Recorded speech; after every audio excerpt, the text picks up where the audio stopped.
کسی انڈیا کی بہت مشہور اداکارہ کا انتقال ہو گیا تو بتانے والے بتا رہے تھے کہ بہت مشہور تھی اور بہت دنیا میں اس کے گانے وانے چلے, لیکن اچانک مر گئی. تو میں نے کہا اب تو لوگوں کو بڑی عبرت ہوئی ہوگی, یار کتنی دنیا کمائی اس نے, عزت کمائی, اور وہ عزت 1 منٹ میں بولو بھائی خاک میں مل گئی. اور وہ انڈیا کی تھی تو اس کو جلایا گیا. میں نے کہا اور عبرت ہوگی پھر تو لوگوں کو, اداکارہ ہوگی تو ظاہر ہے خوبصورت بھی ہوگی, اچانک مر گئی, اس کو جلا کے اس کی راکھ بنا دی گئی, تو پھر تو اس کی راکھ کو دیکھ کے لوگوں کو اور زیادہ ہندوؤں کو عبرت ہو گئی ہوگی کہ بھائی یہ انسان کی حقیقت ہے. اتنی ترقی کرتے کرتے آسمان کی بلندیوں تک پہنچو اور دھڑام سے نہیں, ختم, ایک لمحے میں سب کیا ہو گیا, ملیا میٹ ہو گیا. لیکن عبرت کی آنکھیں انسان کی اندھی ہو چکی ہیں. لوگ بتا رہے ہیں کہ بجائے عبرت ہونے کے اور اس کے ایصال ثواب کے لیے اس کے گانے چلائے جا رہے ہیں. بھائی محترمہ ایسے ناچتی تھیں, ایسے گاتی تھیں, یہ ان کی مشہور فلمیں ہیں, اس سے اس کی راکھ کو کوئی فائدہ ہوگا؟ ہونا تو یہ چاہیے کہ دوسرے اداکار اور اداکارائیں دیکھ کے عبرت حاصل کریں کہ بھائی کتنی ہی فٹنس کر لو. یہ لوگ تو کروڑوں روپے اپنی فٹنس پہ خرچ کرتے ہیں. مجھے کسی نے بتایا تھا کہ کوئی اداکارہ پتہ نہیں 2 کروڑ روپے اس کی صرف سالانہ اس پہ ڈسٹمپر پہ خرچ ہوتے ہیں. 2 کروڑ یا پتہ نہیں 1 کروڑ ڈسٹمپر پہ, میک اپ پہ, یعنی کہ بھائی دیکھنے میں کیا نظر آئے, اٹریکٹیو. تو جب تک وہ اٹریکشن ہوتی ہے دنیا سلوٹ کرتی ہے, ان کے گانے سنتی ہے, دنیا کہتی ہے واہ واہ واہ. کہیں گزر جائیں تو جھک جھک کے لوگ کوشش کرتے ہیں ان سے سلام کریں, آٹوگراف لیں, ان کے ساتھ اپنی سیلفیاں بنائیں. اب بناؤ نا اس راکھ کے ساتھ اپنی سیلفی ہے بھائی. اب اس سے وہ مر گئی تو بغلگیر ہو نا اس سے. جو جنازہ جب پڑا ہوا ہے تو بولو نا کہ میں اس کی فلمیں بڑے شوق سے دیکھتا تھا, میں بھی اس کے ساتھ ہی لیٹوں گا, مجھے بھی قبر میں اس کے ساتھ لے کے جاؤ. غیر مسلموں کے ہاں تو میت کا عجیب ہی حال ہوتا ہے. ان کے تو بہت خطرناک, جب جلانے کا منظر میں نے یوٹیوب پہ دیکھا, بعض مردے جو ہندو لوگ جلاتے ہیں تو اتنا وحشتناک منظر. اس پہ نیچے کسی کے کمنٹس تھے, الحمدللہ علی نعمت الاسلام, تمام تعریفیں اس اللہ کے لیے جس نے ہمیں مسلم بنایا. اپنے باپ اپنی ماں کے ساتھ ایسا وحشیانہ عمل کرنا, اس کو اپنے سامنے جلا دینا. تو عبرت ہونی چاہیے, مگر عبرت کے اس موقع پر عبرت بولو بھائی نہیں ہوتی, اور بغاوت پھیلتی ہے. لوگ ان کی تعریفوں میں زمین آسمان کے قلابے ملاتے ہیں. اسی وجہ سے یاد رکھو, اسلام میں کسی غیر مسلم کے لیے مرنے کے بعد دعا کرنے کی اجازت بولو بھائی نہیں ہے. دنیا میں اس کے لیے دعا کر سکتے ہو, زندگی میں مر گیا تو دعا کی اجازت نہیں ہے. اللہ کہے گا کہ اس نے ساری دنیا کو خوش کیا مگر مجھے خوش نہیں کیا. اب یہ میرے پاس آیا ہے تو اس کو سب سے بڑی سزا یہ کہ اس کے لیے دعا کی اجازت نہیں ہے. یہ باغی ہیں اللہ کے. جب تک غیر مسلم زندہ ہے امکان ہے کہ توبہ کر لے گا, اس لیے آپ اس کو برا بھلا مت کہیں. مر گیا اب نہیں, بغیر توبہ کے چلا گیا تو اللہ نے کسی کو 40 سال مہلت دی, کسی کو 50 سال, کسی کو 60 سال. ساری زندگی ساری دنیا کا خیال, مگر جس نے پیدا کیا اس کے لیے کیا کیا آپ نے؟ اس پر ایمان ہی نہیں تھا, کرتے کیا آگے اس کے لیے؟ عبرت کی بات ہے, اللہ عبرت کا نشان بنا دیتے ہیں. مگر افسوس موت کا یقین ہم سب کو ہے کہ مرنا ہے, مگر یہ چیز ہمارے لاشعور میں نہیں ہے. سوچنا پڑتا ہے گھنٹوں گھنٹوں بیٹھ کے کہ مروں گا. بیان سننے پڑتے ہیں مولانا صاحب کے. اگر بیان سننا چھوڑ دیں, سوچنا چھوڑ دیں, تو زبان سے تو یہی کہے گا کہ مروں گا, مگر حقیقت میں تصور کیا بن چکا ہے کہ مروں گا نہیں. کام سارے ایسے ہو رہے ہیں جیسے اس نے قیامت تک کے لیے دنیا میں زندہ رہنا ہے. لوگ ذہنی مریض بن رہے ہیں, 50 سال کی عمر میں بھی دولت کے بارے میں سوچ کے ہائے پیسہ نہیں ہے, ہائے پیسہ نہیں ہے, ہائے پیسہ نہیں ہے. اور جن کے دلوں میں اللہ موت کو مستحضر کر دیتے ہیں ان کی سب سے بڑی مزے کی زندگی کیا کہ وہ ٹینشن فری. کھا لیا ٹھیک ہے, نہیں ہے کوئی بات نہیں, جانا کہاں ہے؟ قبر میں جانا ہے. نہیں ملے گا تو مر ہی جائیں گے نا, تو مل جائے گا تو نہیں مریں گے. تو یاد رکھیں, سکون اور اطمینان اللہ نے خواہشات کی تکمیل میں نہیں رکھا. سکون اس میں رکھا ہے کہ جتنا مل رہا ہے اس کو اپنی ضرورت سے زیادہ سمجھیں, اور یہ یقین کر لیں کہ میں اس کا بھی مستحق نہیں ہوں. سفر میں اتنی چیزوں کی ضرورت نہیں ہوتی, یہ مجھے میری ضرورت سے زیادہ مل رہا ہے. ورنہ سفر ہے, جا رہے ہیں, آگے قبر میں جانا ہے, تو اتنے 3 ٹائم کھانے کی ضرورت ہی نہیں ہے بھائی. رسول اللہ صلی اللہ علیہ وسلم نے ارشاد فرمایا, جسے 2 وقت پیٹ بھر کے کھانا مل جائے, 2 وقت 3 وقت نہیں. حقیقی بھوک 2 ہی ٹائم لگتی ہے. 2 وقت پیٹ بھر کے روٹی, رات کو سونے کے لیے اچھا انتظام ہو جائے. اچھے کا مطلب گہری نیند آ جائے, ایسی جگہ میسر ہو, کیونکہ گہری نیند نہیں آئے گی تو سارا دن ٹینشن میں رہے گا. اور اگر شادی شدہ ہے تو یہی انتظام بیوی بچوں کے لیے بھی ہو جائے, اور جسم کسی بڑی بیماری سے محفوظ ہو. تو آپ صلی اللہ علیہ وسلم نے فرمایا یہ ایسا ہے گویا ساری دنیا کی دولت سمیٹ کے اللہ نے اس کے قدموں میں ڈال دی ہے, او کما قال صلی اللہ علیہ وسلم. اب یہ پریشان ہوگا تو یہ پریشانی اس کی اپنی بنائی ہوئی ہے, یہ پریشانی اس کی علامت ہے کہ یہ دنیا کو مسافر خانہ, کم وقت یہ دنیا کو مسافر خانہ نہیں سمجھ رہا, اور یہ سمجھ رہا ہے کہ میں نے یہاں دھرنا مار کے بیٹھ گیا ہوں, میں مروں گا نہیں. دوسروں کو دیکھ دیکھ کے جل رہا ہے, ہائے وہ تو اتنی بڑی گاڑی خرید لی, ہائے وہ تو یہ بھی کھا رہا ہے, ہائے اس نے تو 1000 گز کا بنگلہ بنا لیا, ہائے وہ تو امریکہ نکل گیا, ہائے یہ تو یہ ہو گیا. اللہ کے بندے جہاں بھی نکل جائے آئے گا تو قبرستان میں نا. کتنا آگے جائے گا, واپس ٹرن ہو جائے گا, واپس پیچھے چلا جائے گا. تو جن کو یہ حقیقت سمجھ میں آ گئی نا کہ ایسے ہوگا, انہوں نے شروع ہی سے دنیا سے دل نہیں لگایا. کماؤ ضرور, دل نہ لگاؤ. ایک چیز رکھی جاتی ہے, دل نہیں لگایا جاتا, اور ایک چیز رکھی نہ جائے مگر دل لگا لیا جائے, یا رکھی جائے دل لگا لیا جائے. یہ ٹینشن کی بات ہے. دل صرف کس کو دینا ہے بھائی؟ اللہ کو دینا ہے جس کے پاس لوٹ کے جانا ہے. کل مجھے کسی نے کہا کہ ٹک ٹاک پہ لڑکیاں بہت زیادہ بےہودہ لباس میں آ رہی ہیں, اس کو روکیں. میں نے کہا جانے دو جہنم میں, جانے دو. بہت بڑی جہنم اللہ کی, اٹھا کے آگ میں پھینک دے گا. وہ نہیں, اس کو کوئی ٹینشن نہیں ہے خدا کو. جب یہ لڑکی پیدا ہوئی تھی, اس کی ماں کی چھاتیوں میں خدا نے دودھ پیدا کیا نا اس کے لیے. یہ اندھی ہے کیا, نظر نہیں آ رہا اس کو؟ ماں کی محبت اس کو خدا نے دی نا, اس کے لیے سارے انتظام, اس کو حسن دیا, جوانی دی. آج اس سے پورے کپڑے نہیں پہنے جا رہے, اتنا سا حکم خدا کا فالو نہیں کر رہی ہے یہ. اور ماں باپ کو دیکھو, اپنی بچیوں کو پورے کپڑے نہیں پہنائے جا رہے ان کو. لڑکا پورے کپڑے, پوری آستین کے ساتھ, لڑکی سلیو لیس. اگر کسی باپ کو, ماں کو بولو بھائی یہ بچی کو آپ پوری آستین کیوں نہیں پہناتے, تو جواب کیا ملے گا؟ بھائی لڑکی ہے, بچی ہے, تو وہ بھی تو بچہ ہے, اس کو پورے کپڑے کیوں پہنائے ہوئے آپ نے؟ آپ ابھی سے ننگا پن سکھا رہے ہو اپنی بیٹی کو. تو یہ بات خوب سمجھ لو, قرآن کے الفاظ تمتعوا فإن مصيركم إلى النار. اللہ کہتے ہیں مزے اڑا لو, میں نے حجت تمام کر دی ہے. جب پیدا ہوئے تھے میں نے ضرورت پوری کر دی, آسمان سے بارشیں برسائی, فالق الحب والنوا, زمین سے دانے کو پھاڑ کے تناور درخت بنایا جس سے تم کھاتے ہو, تمہارے جانوروں کو سوکھا چارہ کھلایا جس سے گوشت بنایا, جس سے دودھ بنایا. میں اپنی ذمہ داری پوری کر کے بیٹھا ہوا ہوں. اب میں اگر کہہ رہا ہوں لڑکی پورے کپڑے پہنے, وہ پردہ کرے, وہ ٹک ٹاک پہ, یوٹیوب پہ اپنے جسموں کی نمائش نہ کرے, پھر بھی اگر کوئی کر رہا ہے اور میری طرف سے عذاب نہیں آتا, تو لا تحسبن اللہ غافلا عما يعمل الظالمون. اللہ کہتے ہیں یہ مت سمجھنا کہ میں غافل ہو گیا ہوں, میں پیدا کر کے خرچہ دے کے بھول گیا ہوں. نا نا نا نا نا, باپ اپنے بچے کو پڑھائی کے لیے بھیجے خرچے کے ساتھ, وہ غافل نہیں ہوتا. وہ کہتے ہیں تو آ, پھر میں دیکھتا ہوں تیری کیسی ٹانگیں توڑتا ہوں, میں تجھے جائیداد سے آگ کرتا ہوں. خدا کیسے غافل ہو جائے گا بھائی؟ خدا کو بے حیائی پسند بولو نہیں ہے. اور ایک ہے بے حیائی کا ارتکاب کرنے والا, ایک ہے بے حیائی پھیلانے والی یا پھیلانے والا, دونوں میں بڑا فرق ہے. اللہ کہتے ہیں جو بے حیائی کو پروموٹ کرتے ہیں ان کے لیے دردناک عذاب ہے. دیکھو ایک کسی طوائف کا ناچ دیکھ کے حرام لذت حاصل کر رہا ہے, یہ بھی گناہگار ہے, لیکن ناچنے والی زیادہ گناہگار ہے, کیونکہ وہ بے حیائی کو کیا کر رہی ہے, وہ پروموٹ کر رہی ہے, پھیلا رہی ہے. وہ ایسا پردہ اترتا چلا جا رہا ہے دیندار گھرانوں میں, بچیوں کو کپڑے پہناتے ہوئے ان کو موت آ رہی ہے یار. مارکیٹ میں جاؤ, بچیوں کی شلوار قمیضیں ہی نہیں مل رہی ہیں, مکہ میں نہیں مل رہی, مدینہ میں نہیں مل رہی. کیا ہو گیا بھائی؟ یہ بچوں کے جب پورے کپڑے مل سکتے ہیں لڑکوں کے, لڑکیوں کے کیوں نہیں مل رہے؟ تبلیغ میں وقت بھی لگ رہا ہے, 4 مہینے لگ رہے ہیں, بزرگوں سے تعلقات بھی ہیں, تہجد بھی نہیں چھوٹ رہی. جب بیٹی کا لباس دیکھو تو آدھے کپڑے. میں کہتا ہوں بھائی اس کو پورے کیوں نہیں پہنا رہے آپ؟ کہتے ہیں ایکچولی وہ وائف گئی تھی مارکیٹ سے, یہ اٹھا کے لے آئی, وہ کہہ رہی کوئی بات نہیں جب بڑی ہوگی. میں نے کہا نا نا نا, بڑی ہوگی نہیں پہنے گی. آپ بچے کو بچپن سے برہنہ رکھو, بڑے ہو کر کبھی کپڑے عادی ہو جائے گا, پھر وہ اس میں حیا ختم ہو جائے گی. ہمیں یاد ہے ہم جب بچپن میں کھیلتے تھے تو ہمارے جو دیگر رشتہ دار آتے تھے, جو ہمارے یعنی فیملی کے ہوتے تھے, 7-8 سال کی ہماری ایج تھی, وہ نیکر پہن کے, جس کو پنجابی میں کہتے ہیں کچھا پہن کے گھومتے تھے. وہ ہم سے نہیں کچھا پہنا جاتا تھا بچپن میں. یعنی وہ جو ہوتا ہے نا 7-8 سال کے بچے چڈی پہن کے نیکر پہن کے گھوم رہے ہیں, گلی محلے میں بھاگ رہے ہیں, ہم سے نہیں پہنا جاتا تھا. مجھے شرم آتی تھی. کیوں؟ ہمارے ابا نے ہمیں کبھی کچھا پہننے اس عمر میں بولو نہیں دیا. ایک حد تک ابا نے کنٹرول کیا, اس کے بعد اب ہمیں خود ہی شرم آنے لگی, یار میں چڈی پہن کے کیسے, حالانکہ 7-8 سال ایج تھی ہماری, مجھے شرم آتی تھی. آج ماں باپ بچوں کی شرم کھرچ کھرچ کے نکالتے ہیں. کلو مولود یولد علی الفطرہ, نبی نے فرمایا ہر بچہ فطرت پہ پیدا ہوتا ہے, شرم و حیا لے کے پیدا ہوتا ہے. ماں باپ کیا کرتے ہیں, اس کو فطرت سے ہٹا دیتے ہیں. بچی میں شرم بیٹوں سے زیادہ ہوتی ہے.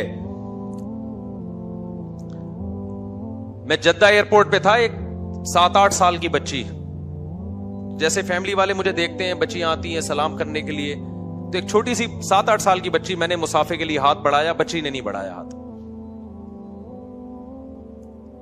تو اس کے والد نے کہا مفتی صاحب ہم نے اس کو منع کیا ہے مردوں سے ہاتھ نہیں ملانا. مجھے بہت اچھا لگا اس کا عمل, بہت پیارا لگا اس کا. میں نے کہا آپ نے بہت پیاری تربیت کی اپنی بیٹی کی. بچیوں کو بولڈ بنا رہے ہو آپ یار, جو بڑے ہو گئے وہ تو ہو گئے نا, بچیوں کو تو آپ کم از کم, بچی تو پورے پراپر ڈریس میں بہت پیاری لگتی ہے, پھول لگتی ہے وہ. کتنے لبرل لوگ پریشان ہیں کہ ہماری بچی ہمارے سامنے ادھورے کپڑے پہن کے بیٹھتی ہے, اس کو شرم ہی نہیں آتی. میں نے کہا شرم تو آپ نے نکالی ہے اس کی, اور یہاں بیوی کے غلام بن جاتے ہیں. آپ بیگم کو ٹائٹ کرو, بیگم صاحبہ آپ جو مرضی پہنے, اب آپ کا ٹائم گزر چکا ہے, اب آپ کی تربیت تو میرے ہاتھ میں نہیں ہے, نہ میری تربیت آپ کے ہاتھ میں, نہ شوہر بیوی کو ٹھیک کر سکتا ہے, نہ بیوی شوہر کو ٹھیک کر سکتی ہے. آج کل سختی کریں گے سوائے طلاقوں کے کچھ بھی حاصل نہیں ہوتا. گھر بسانے کے لیے کمپرومائز کرنا پڑتا ہے. محبت سے سمجھائیں, تبلیغ میں وقت, جب لوگ آتے ہیں نا میری بیگم پردہ نہیں کرتی یہ نہیں, میں کہتا ہوں بھائی اب تبلیغ میں وقت لگوا لے, اس کا زبردستی کرنے سے وہ پردہ نہیں کرے گی, بغاوت پھیلے گی اور طلاقیں ہوں گی, بچے رولتے ہیں, بربادیاں.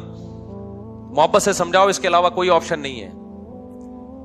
میاں خراب ہے تو عورت کہتی ہے کیا کروں گے, صبر کر بھائی, تو محبت سے سمجھا, تبلیغ میں وقت لگواؤ, اس کے علاوہ کوئی راستہ نہیں ہے. لیکن بیٹیاں کس کے کنٹرول میں ہیں؟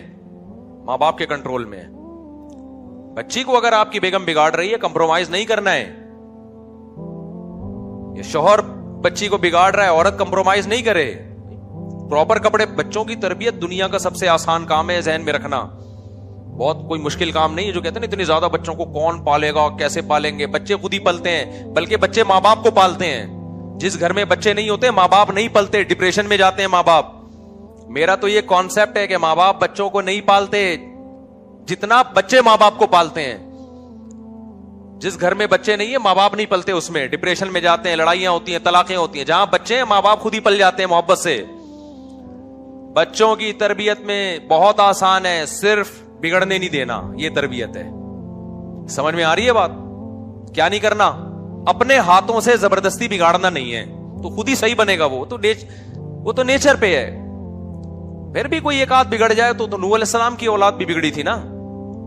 اللہ سے تو کوئی نہیں لڑ سکتا, تقدیر سے کون لڑ سکتا ہے. بچوں کی تربیت میں صرف برے لوگوں میں نہ بیٹھنے دو, برے دوستوں میں نہ بیٹھنے دو, وہ خود ہی صحیح ہوتا ہے. وہ بچیوں کو حیا سکھاؤ, وہ آپ کے سامنے بھی پھر اونچی آواز سے بات نہیں کریں گی. اگر آپ نے ان کو دیکھو, حیا سب سے پہلے لباس سے شروع ہوتی ہے.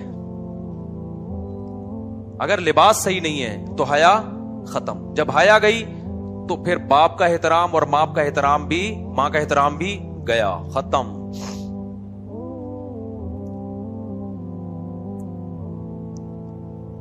تو پورے کپڑے پہناؤ بھائی بچیوں کو. گھر میں اپنی بیوی کو بتا دو بیگم ہم دونوں جیسے مرضی ہیں, بچوں کو ہم نے بگڑنے نہیں دینا. لوگ بتاتے ہیں ہمیں کہ ہم فلمیں دیکھتے ہیں, ڈرامے دیکھتے ہیں. میں کہا بھائی توبہ کر, نہیں توبہ کرتا کم از کم اپنے بچوں کو نہیں بتا کہ میں ڈرامے دیکھتا ہوں. ٹھیک ہے, بچوں کو تو بچا اس برائی سے. مائیں بچیوں کو بٹھا کے ڈرامے دیکھ رہی ہیں, پھر وہ بچیاں دیکھ رہی ہیں, وہ اس کے دیور سے تعلقات, وہ اس کے ساتھ بھاگ گئی. بیوی وسیم کی ہے, شادی سلیم سے ہو رہی ہے, یعنی بھاگی سلیم کے ساتھ ہے. شوہر نے کچھ زور سے بات کی تو بیگم آگے سے رپلائے اس سے بھی زیادہ اونچی آواز سے. مائیں بچیوں کو بتایا کرتی تھیں بیٹا سسرال میں 4-5 سال برداشت کرنا ہے, یہی ہوتا تھا نا. پھر تمہاری حکومت ہوگی سسرال میں. شروع میں ساس کو 5-6 سال کی کہانی ہے, برداشت کر لو. سسر صاحب کی اونچ نیچ برداشت کو, ان کو اپنا باپ اور ماں مان لو. اونچی آواز سے بات مت کرو, تھوڑا کمپرومائز کر لو. جب 2-4 بچے ہو جائیں گے اس گھر کی تم ہی مالکہ ہوگی. تو گھر بس جاتے تھے, پھر عورت عیش کرتی تھی. لیکن اب کیا ہو رہا ہے, بچیاں جاتی ہیں, جیسے ہی کوئی تھوڑی سی ساس نے کوئی بات کی, بڑے ہیں نا وہ, تھوڑی بہت ہو سکتا ہے اونچی نیچ ہو سکتی ہے, فوراً ماں کو فون کیا, ماں نے کہا آجا, باپ نے کہا آجا میں دیکھتا ہوں اس کی ایسی کی تیسی. گھر تباہ کر رہے ہیں سسر بھی, یعنی جو بچیوں کے باپ بھی اور بچیوں کی ماں بھی. ذرا سی بات پہ وہ ایک لڑکی کی شادی ہوئی نا, پہلی رات کو ہی گھر آ گئی. یہ میں موبائل پہ سنا رہا ہوں، فون موبائل پاس ہوتا ہے نا، پہلے زمانے میں جب پھٹا ہوتا تھا تو ماں باپ تک پہنچنے تک وہ ٹھنڈا ہو چکا ہوتا تھا. پھٹا ہوا ہے، اب ماں کے گھر جا کے بتانا ہے، راستے میں رکشے کے اتنے دھکے لگے، ٹیکسی کی اتنی ٹینشن، وہ ٹینشن بھول کے رکشے والے سے پھٹا ہوتا تھا، اس کا گھر جا کے بھول جاتی تھی میری لڑائی کیا ہوئی تھی سسرال میں، ماں شوہر سے جھگڑا کیا ہوا تھا، یا پیدل آ رہی ہوتی تھی. اب کیا ہے، ذرا سی بات ہوئی نے ٹھا کر کے فون گھما دیا، ادھر ماں انتظار میں بیٹھی ہوئی ہوتی ہے، جیسی فون آیا، جی بیٹا کیا مسئلہ، رو، ظاہر ہے بچیاں ہوتی ہیں وہ پھر چیختی بہت ہیں، ہاں میرے ساتھ یہ ہو گیا، وہ ماں باپ کا دل تو نرم ہوتا ہے، وہ اپنے بچیوں کے آنسو دیکھ کے، ابے ہم نے اتنے لاڈ سے پالا تھا. وہ ایک آدمی کی شادی ہوئی نا بہن کی، تو اس یتیم تھی وہ لڑکی، تو وہ اس نے اپنی بہن کو رخصت کرتے ہوئے ہونے والے بہنوئی سے کہا کہ میں نے اس کو بہت محبت سے پالا ہے، دیکھ اس کا خیال کرنا، اسے کبھی کوئی غم نہ ہو. ٹھیک ہے جی خیال کروں گا. پھر دوبارہ کہا، دیکھ اپنے ہاتھوں سے پالا ہے میں نے اپنی اس بہن کو، اس کا باپ نہیں تھا، بہت محبت دی ہے، کبھی میں نے اس کو ڈانٹا بھی نہیں، دیکھ اس کو کوئی غم نہ ہو. ٹھیک ہے جی، یہی ہوتا ہے. پھر جب تیسری دفعہ کہا، دیکھ میں نے بڑی محبت سے پالا ہے، اسے غم نہیں ہونا چاہیے. اس نے کہا تو چھوڑو اس کو، چھوڑ تو آ جا، بس اتنی محبت سے پالا ہے نا اس کو، پھر تو کیا کر، اس کو اپنے پاس رکھ، تو آ جا یار، تو مجھے بتا دینا کہ کیا سلوک کرنا ہے نا، تو تیرے ساتھ کر لوں گا میں وہ سلوک، کتنی محبت سے رکھنا ہے تجھے، کیا کھلانا ہے کیا پلانا ہے. تو اتنا زیادہ سسرال کو ویلیو نہیں دی جا رہی ہے. جس گھر میں گئی ہے تو تھوڑا سا اس کو ویلیو دے دو بھائی، تھوڑا سا برداشت کر لو، آگے پھر ایڈجسٹ ہو جاؤ گی خود ہی، تو 2-4 بچے ہو جائیں گے، پھر دیکھو تمہاری حکومت ہوگی. تھوڑا سا بچے بڑے ہو جائیں نہ جی، جاتے ہی ایک دم ایڈجسٹ ہونے میں ٹائم لگتا ہے، تھوڑا ان کی سنو، تھوڑا اس کی سنو، اس کو تھوڑا صبر کی تلقین کرو. نہ جی نہ، ہم اپنی بچی کے آنسو نہیں دیکھ سکتے. جس کی طبیعت میں لچک نہیں ہے نا، وہ نہ ملک چلا سکتا ہے، نہ وہ گھر چلا سکتا ہے، نہ وہ کاروبار چلا سکتا ہے. آپ نے بہت سے دکاندار دیکھے ہوں گے ناک میں مکھی بٹھا کے بیٹھے رہتے ہیں. کوئی کسٹمر آیا، الٹی بات کی، جڑ دیا اس کے، تھوڑے دنوں میں آپ کو نظر آئے گا ہوٹل کیا ہے، بند. ہمیں یاد ہے کراچی میں KPK سے اور پنجاب سے بہت سے لوگ آیا کرتے تھے، ڈرائیور، کنڈکٹر وغیرہ، بسیں چلاتے. شروع میں ان کے پھڈے بہت ہوتے تھے، تو پھر ہم نے دیکھا کہ آہستہ آہستہ کنڈکٹروں اور ڈرائیوروں نے نا کسٹمر کی اور جو مسافر ہے نا ان کی برداشت کرنا شروع کر دی تھی. یہ ہم نے خود اپنی آنکھوں سے دیکھا. وجہ کہ انہوں نے خود سوچا کہ یار جب بھی پھڈا ہوتا ہے، ایک خون خرابہ، مار جھگڑے، اور پھر تھانے، اور لاس کس کا ہوتا ہے؟ ہمارے بزنس کا ہوتا ہے. اتنے دن تک مزدہ بند رہتی ہے. تو ہم نے خود یہ دیکھا، آبزرو کیا کہ اب یہ لوگ زیادہ نہیں لڑتے. کسٹمر الٹی سیدھی بات کرے، منہ ادھر پھیر لیں گے نا، چل بھائی بولنے دو اس کو. تو بزنس کے لیے جب آپ کو برداشت سمجھ میں آتی ہے، کمپنی کے لیے برداشت سمجھ میں آتی ہے، تو گھر بسانے کے لیے کیوں برداشت نہیں کرتے میرے بھائی؟ تو وہ میں بتا رہا تھا، ایک دلہن کی شادی ہوئی نا، تو پہلی رات ہی گھر آ گئی. تو ماں نے کہا بیٹا یہ بدشگونی ہے، پہلی رات ہی بیٹی اپنے ماں باپ کے گھر آ جائے، یہ کیا ہے؟ ایک نحوست سمجھی جاتی ہے. اس نے کہا اماں نحوست چھوڑو، میرا موبائل رہ گیا ہے. نحوست وحوست چھوڑو، میرا فون اتنی قیمتی چیز ہے نا کہ دلہن کے سامنے پہلی رات ہے، شوہر بیٹھا ہوا ہے اور دلہن کے پاس موبائل نہیں ہے، اسے خطرہ کھٹکا لگا رہے گا کہ موبائل کس کے ہاتھ میں. دولہا کا بھی یہی حال ہے. آپ کبھی ٹرائی کر لیں، کوئی دولہا سے موبائل چپکے سے چھپا لے، وہ دلہن کے پاس جا کے بیٹھے گا، نئی نویلی دلہن جو استخاروں اور دعاؤں سے اس نے شادی کی ہے، جیب میں ہاتھ ڈالے گا نا، موبائل نہیں ہے، تھر تھر اس کی ٹانگیں کانپنا شروع کر دیں گے. یہ ہوا کیا ہے؟ ایسا تو نہیں کوئی لاک کھول لے، کوئی ایمرجنسی کال آ جائے. ایمرجنسی کا مطلب یہ نہیں کہ باپ بیمار ہے یا ماں بیمار ہے، ایمرجنسی کا مطلب کچھ اور ہے. یہ حال ہو گیا موبائل سے. تو شادی تو موبائل سے ہو رہی ہے بھائی، میاں بیوی کی تھوڑی ہو رہی ہے. وہ بھی شوہر چھوڑ کے آ گئی موبائل کے چکر میں، وہ بیٹھا ہوا ہے، ماں کیا ہو گیا بھائی؟ میرا موبائل رہ گیا. کتنا مچلتا ہے آدمی. تو خیر بات کو سمیٹ کے ختم کرتا ہوں. میں کہاں سے کہاں، ہم ٹائم ہمارا پورا ہو گیا. تو میں یہ کہہ رہا ہوں کہ اللہ میاں نے پیدا کیا، بنیادی ضرورتوں کا سارا انتظام اس نے کر دیا.